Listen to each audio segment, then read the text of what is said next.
এই স্কোয়ার শেপের কেকগুলো ফিনিশিং আনতে অনেক সময় লেগে যায়, তাই আমি পাইপের ব্যাগে ক্রিম নিয়ে পুরোটা কভার করে নিচ্ছি, তাহলে ফিনিশিংটা আনতে একটু সময় কম লাগবে। তো এখানে আমি একটা বড় কেক নিয়ে নিচ্ছি, এটা কিন্তু একটা ফ্ল্যাট, এটা হাইট কম হয়েছে, এটা 2টা স্লাইস করেছি। কাস্টমার বলেছে যেন একটু বড় দেখায়, হাইট কম হলে চলবে, তাই আমি হাইট কম রেখে ফ্ল্যাট করে নিয়েছি। তো এখানে অনেক জোড়া জোড়া দিয়ে আমি একটা বড় বোর্ডে সেট করে নিয়েছি।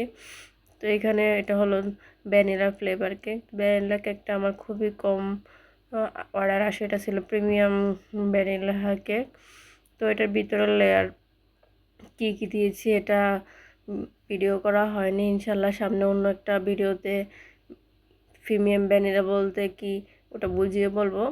তো এই কেকটা ছিল আমার একটা ক্লায়েন্ট, উনি কিছুদিন আগেও আমার থেকে কেক নিয়েছে, তো খুব ভালো রিভিউ দিয়েছে আলহামদুলিল্লাহ। দেখতে পাচ্ছেন করে নিয়েছি, কিন্তু এটা অনেক সময় ধরে করেছি, ভিডিওতে খুবই কম দেখা যাচ্ছে সময়। তো এরপর আমি একটা ছোটো স্টার নজল দিয়ে একটু সাইডে বর্ডার করে নেব। বর্ডার করে নেওয়ার পর এখানে উপরে আমি কিছু গানাশ এবং কিছু টপার বসাবো, যেটা ভিডিও আমি দেখি যখন এডিট করতে বসি তখন দেখি যে ভিডিওটা নেই। তো ভিডিওটা কোথায় হারিয়ে গেছে আমি নিজেও জানি না, তো কেয়ার করব। ভিডিও এতটুকুই ছিল, হয়তো বা কেটে গেছে বা না শ্যুট করতে ভুলে গেছি।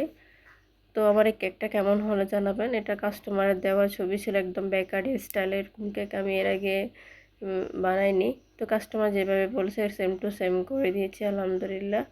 তো চেষ্টা করে যতটুকু পারি সেম টু সেম করার।